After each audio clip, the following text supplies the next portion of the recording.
مسلمانوں کے لیے قبلہ اول، یہودیوں کے لیے ہیکل سلیمانی، عیسائیوں کے لیے وہ مقام جہاں عیسیٰ ابن مریم کو صلیب پر چڑھایا گیا۔ یہ دنیا کی واحد سرزمین ہے جس کو مسلمان، یہودی اور عیسائی تینوں مقدس مانتے ہیں۔ اس کے گلی کوچے کئی جنگوں کی عینی شاہد ہے۔ اس کی بستیوں نے درجنوں بار مکینوں کو جلا وطن ہوتے دیکھا ہے۔ تاریخ کی کتابوں میں ارض مقدس پر پہلا حملہ تقریباً 2500 سال پہلے 587 قبل از مسیح میں سلطنت بابل کے بادشاہ نے کیا۔ اس کی فوج نے ہیکل سلیمانی کو تباہ کیا، ہزاروں یہودیوں کو قیدی بنایا، انہیں ان کے گھروں سے بے دخل کر کے غلام بنا کر لے گیا۔ اس حملے کے نتیجے میں تابوت سکینہ غائب ہو گیا، جس کا آج تک سراغ نہیں لگایا جا سکا ہے۔ کہا جاتا ہے کہ اس صندوق میں حضرت موسیٰ کا عصا، حضرت ہارون کا امامہ، حضرت سلیمان کی انگوٹھی، منسلوہ سمیت انبیاء علیہ السلام کی مزید نشانیاں موجود ہیں۔ یہودیوں کی مشکلات اس وقت ختم ہوئیں جب 539 قبل مسیح میں ایران کے پہلے بادشاہ سائرس اعظم نے سلطنت بابل کو فتح کیا۔ یہودی قیدیوں اور غلاموں کو رہا کیا، انہیں اپنی سرزمین پر واپس جانے کی اجازت دی۔ یوں جلا وطن ہوئے یہودی اپنی سرزمین پر واپس لوٹے۔ انہوں نے ہیکل سلیمانی کو اثر نو تعمیر کیا۔ زیادہ وقت نہیں گزرا کہ رومی افواج 63 قبل مسیح میں یروشلم پر حملہ آور ہوئی۔ ہیکل سلیمانی کو پھر تباہ و برباد کیا گیا، یعنی یہودیوں کی عبادت گاہ کا نام و نشان پھر صفحہ ہستی سے مٹ گیا۔ وقت گزرا، قیصر روم کا اقتدار رومی یہودی بادشاہ ہیرڈ کے ہاتھ میں آ گیا اور اس نے اپنے دور میں ہیکل سلیمانی کو پھر سے تعمیر کروا دیا۔ یہی وہ دور تھا جب انبیاء کی سرزمین فلسطین پر ایک اور نبی حضرت عیسیٰ علیہ السلام کا نزول ہوا اور بعد میں انہیں یہیں مصلوب بھی کیا گیا۔ اس کے بعد مسیحیوں کے لیے بھی یہ سرزمین ارض مقدس بن گئی۔ نزول عیسیٰ کے بعد یروشلم پر پہلا حملہ 17ویں عیسوی میں رومی شہنشاہ تیتوس نے کیا۔ اس نے یہودیوں کو قتل کیا، ہیکل سلیمانی کو مسمار کیا، زندہ بچ جانے والوں کو جلا وطن کیا۔ وقت نے کروٹ لی اور 6 صدی بعد جا کر حالات پھر تبدیل ہوئے۔ 638 عیسوی میں خلیفہ دوم حضرت عمر فاروق رضی اللہ تعالیٰ عنہ نے قیصر روم کو شکست دی اور بیت المقدس کا کنٹرول مسلمانوں کے قبضے میں آ گیا۔ تاریخ میں یہ پہلی بار تھا کہ اس پاک سرزمین پر خون کا ایک قطرہ نہیں بہا اور فتح نصیب ہوئی۔ تقریباً 500 سال مسلمانوں نے بیت المقدس کی پاک سرزمین پر حکومت کی۔ 1099 عیسوی میں پہلی صلیبی جنگ چھڑ گئی۔ صلیبیوں نے مسلمانوں کو شکست سے دوچار کیا۔ عیسائیوں کا بیت المقدس پر قبضہ ہو گیا تو انہوں نے مسجد اقصیٰ میں بہت رد و بدل کی۔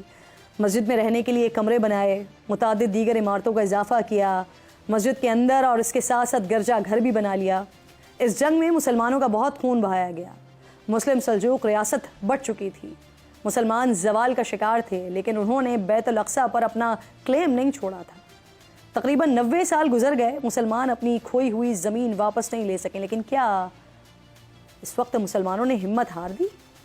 نہیں، اور پھر اللہ نے ایک مرد مجاہد کو بھیجا، سلطان صلاح الدین ایوبی، جنہوں نے بیت المقدس کو آزاد کروانے کی کوششیں شروع کی، لیکن بار بار ناکامی کے بعد بھی وہ رکے نہیں، حوصلہ نہیں ہارے۔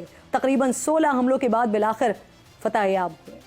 سلطان نے مسجد اقصیٰ کو اپنی اصل حالت میں بحال کیا۔ تاریخ کی کتابوں میں آتا ہے کہ مسلمانوں نے مسلسل 1 ہفتے تک مسجد کو عرق گلاب سے غسل دیا۔ حلب سے ایک عظیم الشان اور نادر ممبر تعمیر کروا کر مسجد میں نصب کروایا گیا۔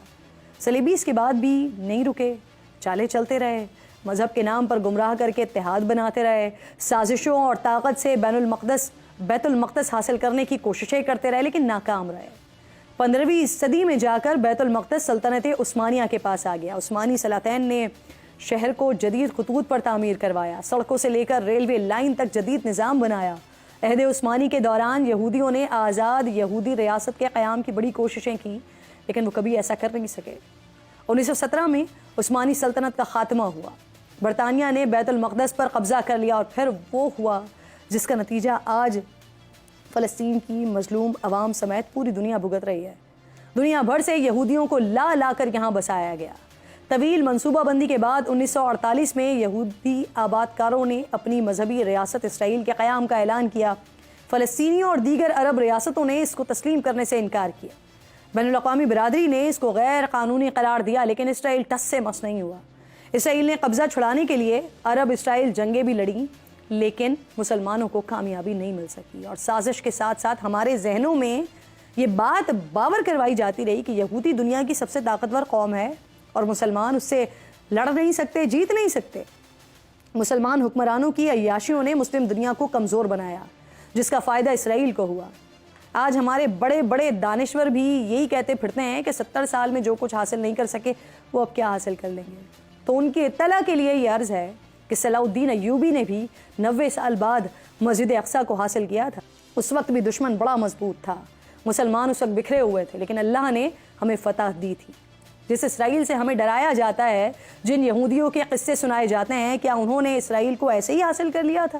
انہوں نے بھی 2500 سال طویل جدوجہد کی ہے، لٹتے رہے، قتل ہوتے رہے، قیدی بنے، غلام بنے، جلا وطن ہوئے، گمنامی کی زندگی کاٹتے رہے، الغرض ہر حالات کے بدترین حالات کا سامنا انہوں نے کیا، لیکن اپنی اولادوں میں بس ایک بات منتقل کرتے رہے کہ اس اپنی ریاست کو انہوں نے حاصل کرنا ہے، اور وہ انہوں نے سازشوں سے حاصل کر بھی لیا، اور اب طاقت اور مال کے بل پر قابض بھی رہنا چاہتے ہیں۔ لیکن ہمیں کسی صورت مسجد اقصیٰ کو بھولنا نہیں ہے۔ چاہے ہم دیکھ رہے ہیں کہ مسلمان ریاستیں عملی طور پر بے بس نظر آ رہی ہیں، چاہے اس وقت دنیا شیطانی قوتوں کے ہاتھ میں ہے، لیکن وقت آئے گا۔ ایمان رکھیے، یقین رکھیے، اور متحد ہونے کی کوششیں کرتے رہیے کہ مسجد اقصیٰ ہماری ہے اور انشاءاللہ ہماری رہے گی۔ وقت ختم ہو گیا ہے پروگرام کا، انشاءاللہ جمعے کو آپ سے ملاقات ہوگی۔ اپنا اور اپنے ملک کا خاص خیال رکھیے، اور فلسطین کو اپنی دعاؤں میں یاد رکھیے۔ اللہ نگہبان۔